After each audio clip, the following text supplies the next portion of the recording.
오늘날 우리들은 남녀노소를 막론하고 음란한 유혹에 빠지기 쉬운 그러한 시대를 살아가고 있습니다. 영화나 드라마나 TV나 유튜브와 같은 또는 인터넷이나 각종 OTT 방송을 통해서 육감적이며 음란한 영상들이 송출되고 있습니다. 우리가 조금이라도 컴퓨터나 핸드폰으로 인터넷 웹서핑을 하다 보면 누구든지 음란한 그림이나 영상에 노출될 가능성이 매우 큽니다. 요즘 유행하는 드라마나 영화에는 기존의 부적절한 관계를 넘어서 이제 동성 간의 사랑의 관계가 필수적으로 설정되어 있습니다. 그렇게 하지 않으면 영화를 찍을 수 없는 그러한 시대가 암묵적으로 흘러가고 있는 그런 상황입니다. 여성과 여성인 부부가 정자은행을 통해서 아이를 임신하여 자녀를 갖는 일이 뉴스거리가 되고 있는 시대입니다. 이런 일들이 너무나 자주 빈번하게 발생하고 나아가서 외설스러운 이야기나 추잡한 말들이나 음탕한 농담들이 연예인들을 통해서 무비판적으로 너무나 흔하게 방송되고 있기 때문에 이런 것들이 과연 정말 얼마나 심각한 죄인지를 우리는 깨닫지 못하는 경우도 있습니다. 그러한 농담들이나 외설스러운 이야기들은 그냥 웃고 즐기는 하나의 이야기에 불과하다라고 생각할 수도 있을 것입니다. 더 나아가서 이런 것들이 너무 자연스럽고 정상적인 것이라고 생각하기 쉬운 시대를 살아가고 있습니다. 이런 것들이 죄라고 지적하면 구태의연한 시대의 사람이라고 욕을 먹기도 할 것입니다.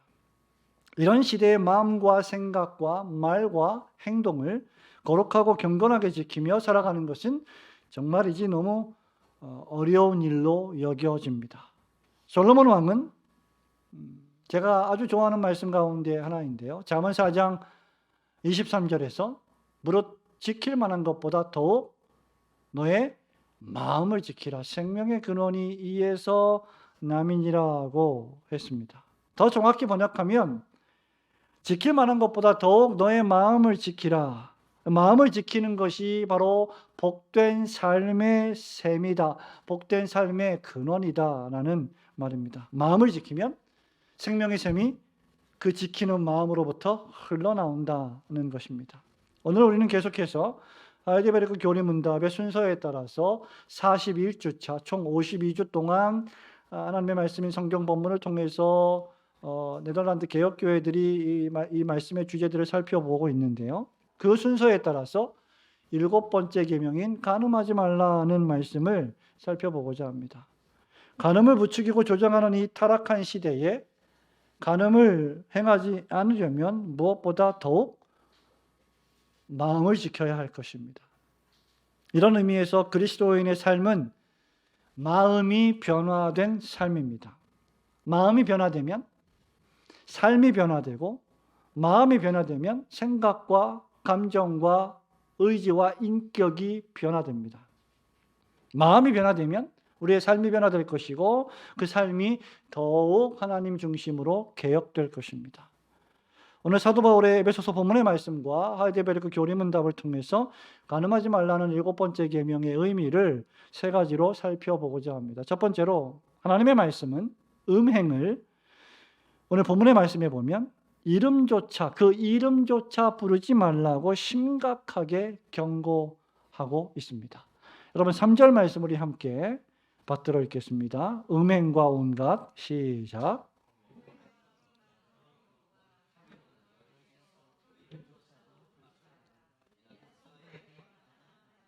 아멘. 본문 말씀을 통해서 바울은 그리스도인들이 순결해야 한다고 권고하고 있습니다.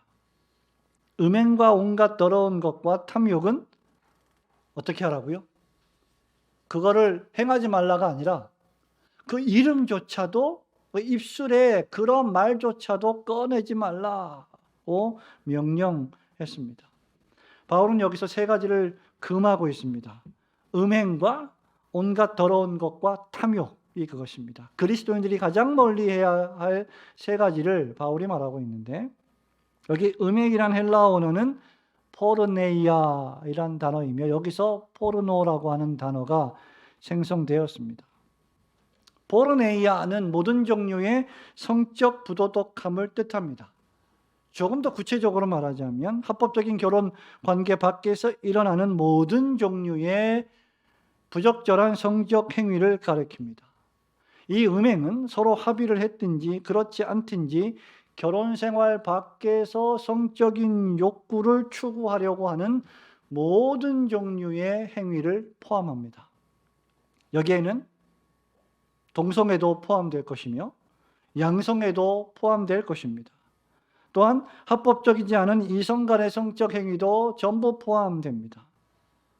오늘날 교회는 오늘 10월 27일 날 지금 2시부터 5시까지 광화문과 서울 일대에서 이 동성애 포괄적 차별금지법을 반대하는 그런 예배와 기도회로 모이고 있습니다마는 오늘날의 교회들이 동성애와 그것의 합법화를 매우 반대하는 것이 마땅하지만 동시에 그보다 훨씬 더 넓은 의미에서 우리 사회에 만연한 이러한 포르노를 우리는 반대하고 대적해야 합니다. 동성애는 반대하면서 우리 사회 주변에 만연해 있는 포르노를 묵인한다면 그것은 반쪽짜리 반대가 될 것입니다.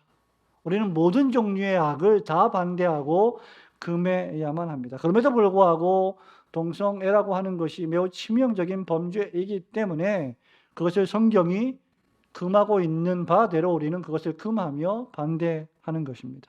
여러분, 이 말씀은 하나님께서 남녀관계에 있어서의 모든 부정을 매우 심각한 죄로 여기신다는 것을 우리에게 시사해 줍니다.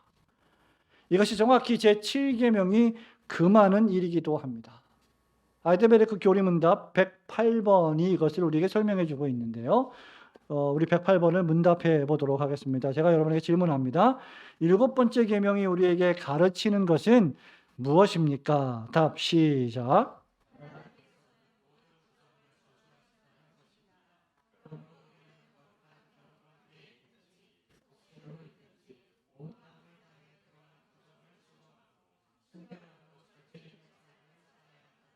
네, 교리문답은 하나님께서 모든 부정을 저주하신다, 모든 부정을 싫어하신다 정도가 아니라 저주하신다라고 진술합니다.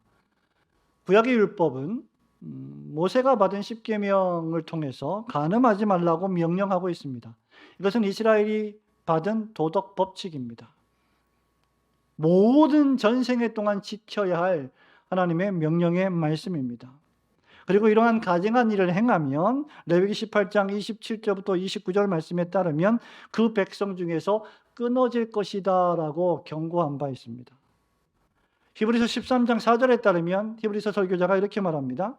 모든 사람은 결혼을 귀히 여기고 침소를 더럽히지 않게 하라. 음행하는 자들과 간음하는 자들을 하나님이 심판하시리라. 그런데 여러분, 우리가 살아가는 오늘날의 우리의 삶의 매일의 현장 속에서의 문화는 어떻습니까? 결혼 전의 성관계는 너무나 당연한 것으로 치부되고 있고 마치 결혼 전에 아이를 가지는 것이 축복인 것처럼 여겨지는 시대를 우리는 맞이하고 있습니다. 동성애는 점점 더 많은 나라에서 합법화되고 있습니다. 다른 나라의 이혼율을 비난하던 우리나라가 이혼율 1위의 불명예스러운 나라가 되기도 했습니다. 오늘날 우리 시대는 그 어떤 시대보다도 성적으로 매우 자유분방한 타락한 시대입니다. 이런 시대에 제7계명은 시대에 뒤떨어지는 고리타분한 고대의 격언 정도로 여겨질지도 모르겠습니다. 그러나 하나님의 말씀인 성경은 이러한 시대의 문화와 가치에 마치 철퇴를 휘두르듯 간음을 명시적으로 금하고 있으며 가증한 일을 행하는 자들을 하나님이 저주하신다라고 경고하고 있습니다. 바울은 본문 말씀에서 온갖 더러운 것과 탐욕 역시 이름조차 부르지 말라고 했는데요. 온갖 더러운 것, 이것은 뭘 의미할까요? 우리가 보통 무엇을 더럽다고 합니까? 우리가 더럽다고 할 때 이 본문의 말씀의 문맥에 따르면 선정적인 생각이나 말이나 행동을 가리킵니다. 그것은 더러운 것들입니다. 외설스러운 역설과 말들, 음란한 성적 욕망을 불러일으키는 모든 종류의 말과 행동을 가리킵니다. 탐욕이란 여러분 무엇입니까? 탐욕이란 욕심의 일종인데요. 절제하지 못하는 과도한 욕심이 탐욕입니다. 충분히 가지고 있음에도 불구하고 무엇인가를 더 욕망하고 바라는 것이 탐욕입니다. 돈이든 그것이 물질이든 그것이 무슨 건물이든 음식이든 명예든 무엇이든지 여러분이 지금 가지고 있는 것, 하나님께서 여러분에게 주신 것, 여러분에게 주어진 것보다 더 과도하게 많이 가지려고 하는 것이 바로 탐욕입니다. 사람이 이런 탐욕에 빠져 있으면 자신이 가지고 있는 것을 무절제하게 사용하는 동시에 자신이 갖고 있지 않은 어떤 것을 다른 사람이 가지고 있을 때 필연적으로 그것을 시기하고 질투하며 내 것으로 만들려고 탐내게 되어 있습니다. 이것이 탐심이요, 이것이 탐욕입니다. 그러므로 온갖 더러운 것과 탐욕은 필연적으로 음행과 연결되게 되어 있습니다. 바울은 이것들을 그 이름조차 부르지 말라고 했습니다. 이유는 이것들이 성도에게 어떤 거라고 말하고 있습니까? 3절에 이런 것을 부르지 않는 것이 성도에게 마땅한 것이다. 다시 말하면 음행과 더러운 것과 탐욕은 성도에게 마땅한 바가 아니라는 말입니다. 그러므로 그리스도인은 하나님께서 우리에게 허락하신 바를 족한 줄 알고 감사할 줄 알아야 할 것입니다. 우리가 가지고 있지 못한 것을 과도하게 욕망하기보다 하나님께서 우리에게 주신 것에 감사할 때 음행과 온갖 더러운 것과 탐욕을 우리는 피할 수 있습니다.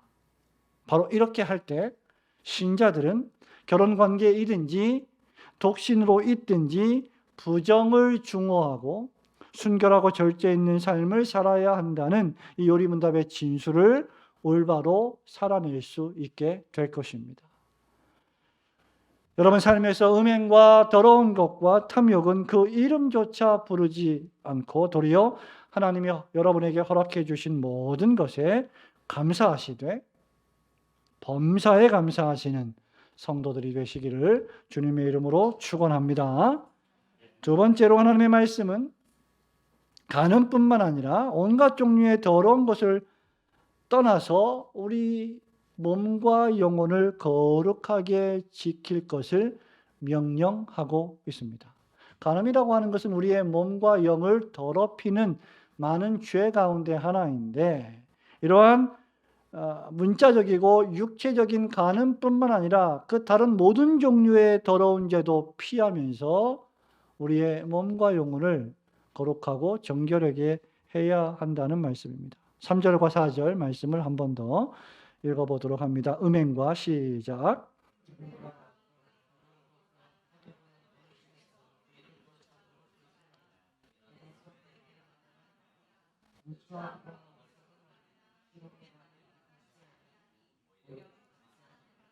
아멘. 이미 우리는 바울이 음행뿐만 아니라 온갖 더러운 것과 탐욕을 그 이름조차 부르지 말라고 한 말씀의 의미가 무엇인지를 살펴보았습니다. 이 말씀은 단순히 육체적인 음행만을 피하는 것으로 충분하지 않다는 것을 우리에게 시사해 주죠. 여러분 예수님은요 마태복음 5장에서 간음을 정의하시는데 너희가 옛사람이 너희에게 말한 바 간음하지 말라는 말씀을 너희가 들었거니와 이렇게 말씀하고 계십니다. 구약시대 사람들, 옛사람들에게 모세가 간음하지 말라고 명령한 말씀을 너희가 들었지만 나는 너에게 이르노니 음욕을 품고 여자를 보는 자마다 마음에 이미 간음하였느니라 라고 마태복음 5장 27절과 28절에서 말씀했습니다. 주님은 구약시대에 배우자가 아닌 다른 사람과 관계를 맺는 간음을 신약시대에 와서 더욱 확장시키시는데 바로 여자를 볼 때 음욕을 품고 보는 것으로 확대시키십니다. 만일 그렇다면 그 사람은 이미 가늠한 것과 같다는 말입니다. 여자도 역시 남자를 볼 때 그런 마음을 품고 본다면 역시 마찬가지 죄를 짓는 것입니다. 그러므로 우리는 실제 우리가 신체적으로, 물리적으로, 육체적으로 간음의 행위를 하지 않았다 할지라도 마음으로 우리 속에 불결한 욕구를 품었다면 그는 이미 간음의 죄를 범하게 된 것입니다. 여러분 109번 말씀이 다음과 같이 진술하고 있는데요. 다시 한번 또 문답을 해보겠습니다. 제가 질문합니다. 하나님이 이 7번째 계명에서 단지 간음과 그와 같은 역겨운 죄들만 금하십니까? 답 시작.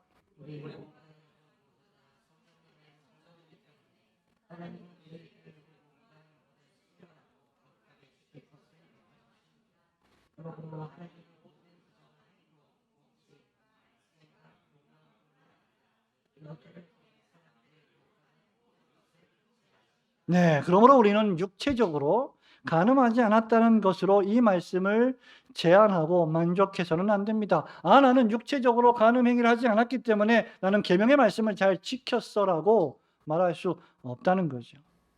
참된 신자는 우리의 외면적인 행동뿐만 아니라 우리의 내면의 동기와 마음과 말과 감정과 행위 모두를 삼가 조심해야 할 사람들입니다. 이는 우리가 불결한 삶을 사는 차원을 넘어서서 나 자신과 다른 사람들의 정조를 보존하며 그들에게 복음의 은혜를 끼치며 살아가는 적극적인 삶을 요구받고 있다는 것을 기억하게 합니다. 4절 말씀을 보십시오. 바울은 4절에서 누추함과 어리석은 말이나 희롱의 말이 또다시 반복하죠. 마땅치 않다라고 말합니다. 간음이란 행동만 관계되어 있는 것이 아니라 생각과 감정과 말과도 관계되어 있음을 우리에게 시사해 줍니다. 부도덕한 행동이 신자에게 전혀 어울리지 않는 것이라면 부도덕한 생각과 마음과 감정도 역시 신자에게는 합당치 않은 것입니다. 그리스도인이라고 하면서 참 신기하게도 입만 열면 저속하고 비열한 말을 하거나 욕설을 입에 담고 살거나 음담패설을 입에 담고 살아간다면 그를 우리가 어떻게 그리스도인이라고 말할 수가 있겠습니까? 누추함이란 무엇입니까? 말이 예의 바르지 못하고 쌍스럽다는 것을 뜻합니다. 어리석은 말이란 전혀 유익을 끼치지 못하는 매우 바보 같은 언어를 사용하는 것을 뜻합니다. 희롱의 말이란 무엇입니까, 여러분? 다른 사람을 말이나 행동으로 실없이 놀리는 것을 뜻합니다. 이 모든 말들이 그리스도인에게 마땅치 않다라고 했습니다. 마땅치 않다는 말은 어울리지 않는다는 뜻이죠. 여러분, 우리가 여러분들이 옷을 사러 어디 매장을 간다고 하면 그 옷을 입을 때 너무 지나치게 커서 여러분 손을 다 덮는다거나 바지가 너무 길어서 바닥에 질질 끌린다거나 하면 그것은 나에게 맞지 않는 옷일 겁니다. 합당하지 않고 어울리지 않는다는 것이죠. 여러분, 이런 말들은 거듭난 그리스도인, 거듭난 성도, 신자에게 전혀 적합하지 않은 말과 행동입니다. 이것이 바로 요리문답이 우리 하나님은 모든 부정한 행동, 몸짓, 말, 생각, 욕망뿐만 아니라 이것들을 통해 사람들을 유혹하는 모든 것을 금지하신다라고 한 이유입니다. 도리어 신자는 은혜로운 말을 해야 할 것이죠. 바울은 골로새 교회 교인들에게 골로새서 4장 6절에서 이렇게 편지하며 권면했습니다. 너희 말을 항상 은혜 가운데서 소금으로 맛을 냄과 같이 하라. 그리하면 각 사람에게 마땅히 대답할 것을 알리라. 우리 그리스도인들의 입술은, 우리 그리스도인이 입을 열어서 말을 할 때는 그가 말하는 그 말로 말미암아 그 말을 듣는 모든 사람들에게 유익을 끼치는 소금과 같은 말이 되어야 한다는 것입니다. 그리고 그 소금과 같이 유익을 끼치는 말은 은혜로 충만할 때 가능해집니다. 바울은 다시 우리의 본문 에베소서 5장 4절에서 5장 4절 마지막에서 뭐라고 말하고 있습니까? 오히려 감사하는 말을 하라. 누추한 말, 예의 바르지 못한 말, 어리석은 말, 희롱의 말이 아니라 감사하는 말을 하라. 음행을 피하고 온갖 더러운 것과 탐욕을 그 이름조차도 부르지 않고 누추함과 어리석은 말과 희롱의 말을 막는 가장 적극적인 방법은 내 입술을 통해서 감사합니다, 감사합니다, 감사의 말을 토해내는 것입니다. 바울은 데살로니가 교회 교인들에게 편지하면서요, 우리 그리스도인들이 해야 될 3대 삶의 원리를 이야기했는데요. 첫째, 항상 기뻐하라. 둘째, 쉬지 않고 기도하라. 셋째, 범사에 감사하라입니다. 그리고 이것은 그리스도 예수 안에 너희를 향하신 하나님의 뜻이니라고 했습니다.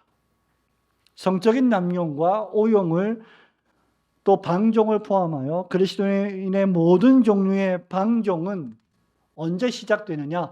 하나님께서 우리에게 주신 은혜를 망각할 때 우리 그리스도인의 방종이 시작되는 것입니다.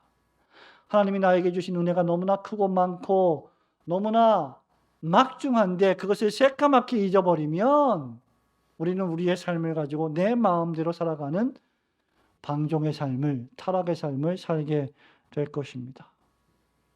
하나님이 베푸신 각종 좋은 선물에 대한 감사를 잃어버릴 때 교인은 방종하게 되고 다른 방법으로 만족을 추구하게 되어 있습니다.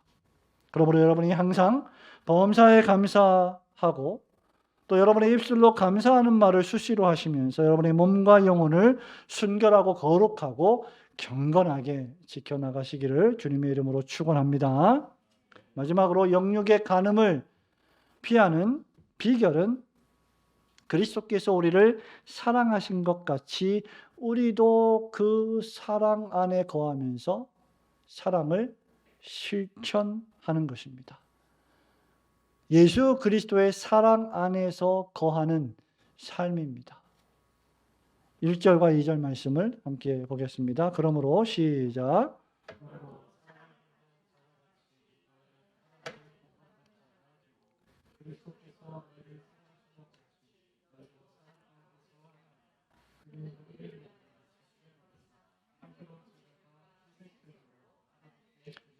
아멘. 아시는 바와 같이 에베소서는 바울의 교회론입니다. 그리고 4장, 5장, 6장은 구원받은 그리스도인으로서 교회에서, 가정에서, 사회에서 어떻게 그리스도인으로 살아가야 할지를 교훈하는 말씀이었습니다. 바울은 본문 말씀에서 하나님을 믿지 않는 세상 사람들과 하나님을 믿는다고 고백하는 신자들이 어떻게 치명적으로 구별되고 달라야 하는지를 비교 대조하고 있습니다. 바울은 에베소 교인들에게 5장 1절에서 너희는 하나님을 본받는 자가 되라고 권면하고 있습니다. 그리고 사랑 가운데서 행하라고 명령했습니다. 1절에 보면 우리가 하나님의 사랑을 듬뿍 받은 자들임을 상기시켜 줍니다. 여러분 1절 말씀 보십시오. 그러므로 사랑을 받는 자녀같이 너희는 하나님을 본받는 자가 되라. 성도 여러분, 사랑을 듬뿍 받는 자녀들은 얼마나 사랑스럽습니까?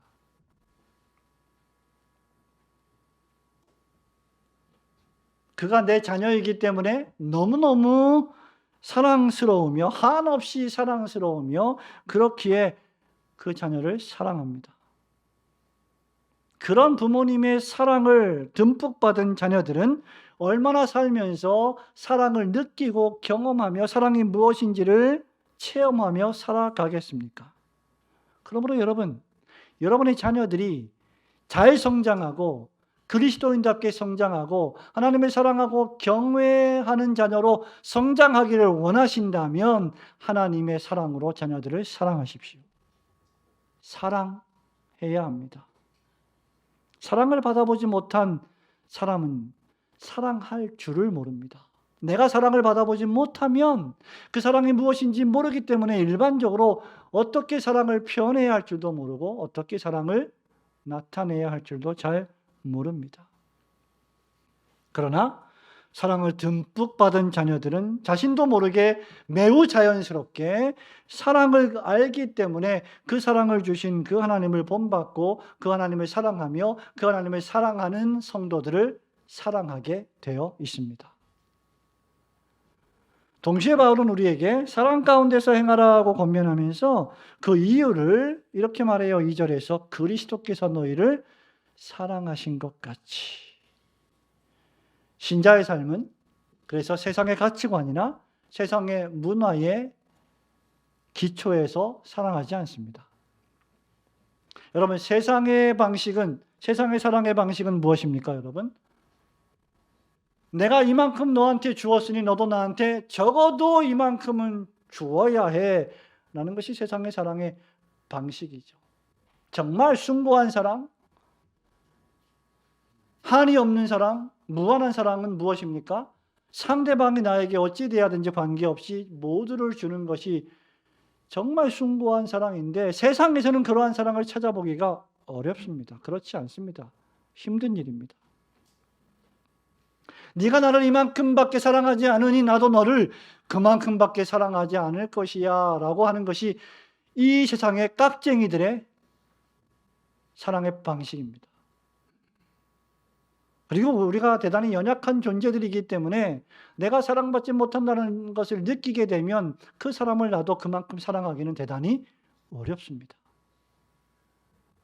그런데 우리 예수님은 요한복음 13장 1절에서 자기가 세상을 떠나 하나님께로 돌아가실 때가 이른 줄 아시고 자기 사람들을 사랑하시되 끝까지 사랑하시느니라. 이것이 예수님의 사랑의 방식입니다. 십자가에서 죽기까지 우리를 위하여 희생제물과 대속제물로 돌아가신 그것이 예수님의 사랑의 방식입니다. 그러므로 기독교의 사랑의 방식은 언제든지 그리스도 안에서입니다. 여러분, 여러분의 힘으로, 여러분의 능력으로, 여러분의 감정으로 여러분이 다른 사람을 완벽히 사랑할 수 있다고 생각하십니까? 불가능합니다. 여러분 남편도, 여러분 아내도, 여러분 자녀도, 여러분 부모님에게도 그런 사랑을 우리는 할 능력이 없습니다. 그런데 그리스도 안에서 그리스도께서 우리를 사랑하신 것처럼 우리도 서로 사랑하는 것이 마땅하다. 주님이 말씀하십니다. 그리스도께서 우리를 위해 당신의 생명을 내어주셨듯이 우리 그리스도인들도 동료 그리스도인들을 위하여 생명을 내어주는 사랑을 살아내야 한다는 말이죠. 여러분, 이렇게 설교하면 좀 가슴에 와닿지 않으십니까? 여러분이 정말 예수님의 사랑을 본받아서 그 사랑을 실천하겠다고 하면 여러분이 목사를 위해서 죽을 수도 있습니까? 그렇게 사랑하라는 거예요. 그런 분이 몇 분이나 계실지, 또는 목회자는 성도들이 위험에 처했을 때 그 성도를 지키기 위해서 목숨을 아끼지 않고 사랑할 수 있을까? 그렇게 사랑하라는 거예요. 예수님 말씀이. 자기 자신을 내어주라는 말입니다. 여러분, 만일 우리가 다른 사람을 위하여 내가 내 생명을 기꺼이 내어줄 수 있다면 다른 것들은 얼마나 더 쉽게 내어줄 수 있겠어요. 우리의 돈, 물질, 시간, 재능, 하나님이 나에게 주신 모든 것들 얼마나 아낌없이 복음을 위하여, 하나님 나라를 위하여, 성도를 위하여, 이웃을 위하여, 교회를 위하여 기꺼이 내어줄 수 있겠습니까? 그러므로 우리 주님께서 우리를 위하여 자신을 버리사 향기로운 제물과 희생 제물로 하나님께 드리신 것과 같이 우리 역시 서로서로를 위하여, 그리고 다른 사람들의 구원을 위하여 자기 자신을 희생하면서 사랑을 실천하는 삶을 하루하루 살아내야 합니다. 이것이 바로 구별된 그리스도인의 삶입니다. 이것은 말씀드린 것처럼 단순히 음행을 피하는 삶이나 불결한 삶을 살지 않는 수준을 넘어서는 거예요. 여러분, 그 정도는 다른 사람들도 합니다. 안 믿는 사람들도 합니다. 그 수준을 넘어서서 우리는 다른 사람들에게 그리스도의 사랑을 적극적으로 전하는 희생의 삶의 방식입니다. 그리스도인이 이기적으로 살아가면 복음을 전하기가 어렵죠. 그리스도인이 이기적으로 살아가면 교회가 평안하기가 어렵죠.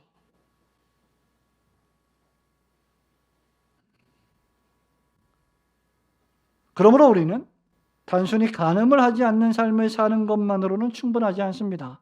우리는 다른 사람을 위해 해서는 안 되는 일을 하지 않는 것들은 비교적 좀 잘하지만 다른 사람을 위하여 기꺼이 해야 하는 많은 수고들을 하는 일은 매우 미온적입니다. 적당하게 그 선까지, 거기까지만. 그것이 우리의 삶의 방식이 아닌가, 우리의 신앙의 방식이 아닌가 성찰해 볼 필요가 있습니다. 소요문답 71번은 7번째 계명에서 요구되는 것이 무엇인지에 대한 질문에 대해서 이렇게 답을 합니다. 성정과 말과 행동에서 우리 자신과 우리 이웃의 순결이 보존되는 것을 요구합니다.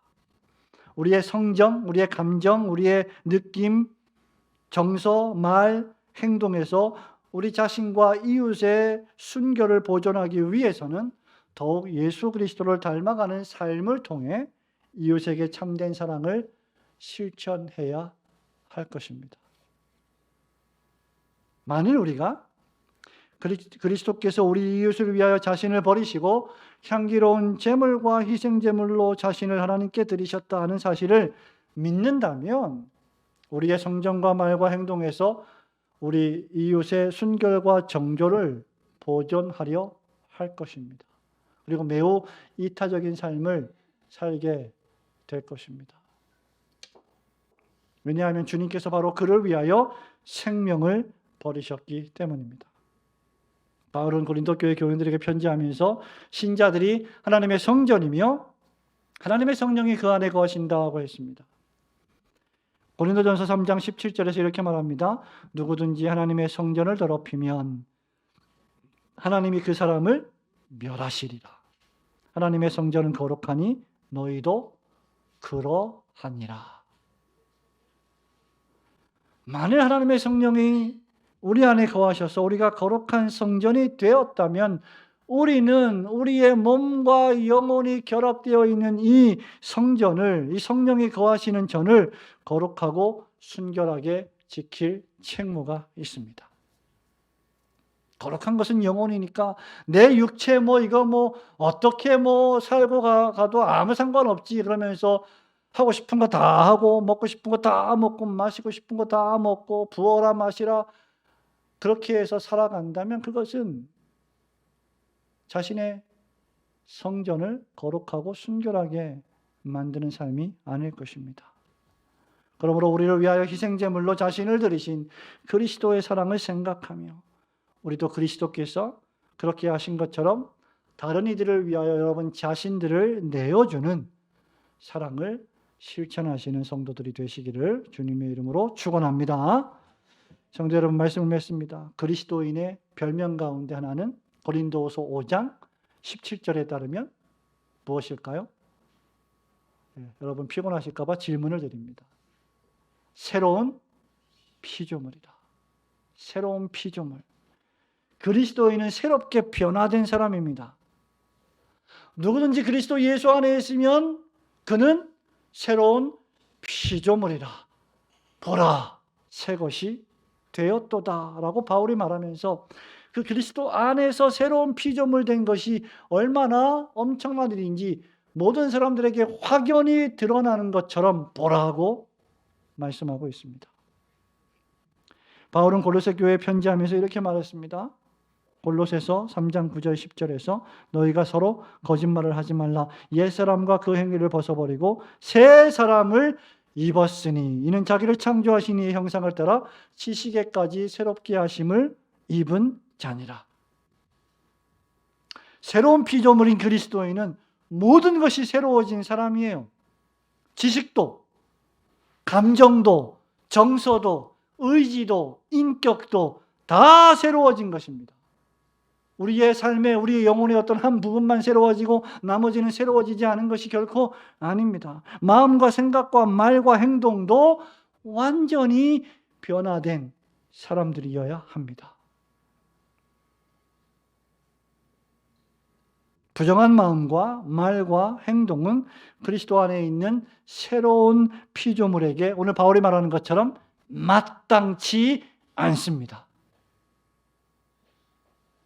교회에서는 우리 학생들이 입으로 하나님을 찬송하고 기도하고 예배를 드리는데 예배당을 떠나가면 친구들하고 온갖 알아들을 수도 없는 욕설을 입에 달고 대화를 한다면 그것은 마땅치 않다는 거예요.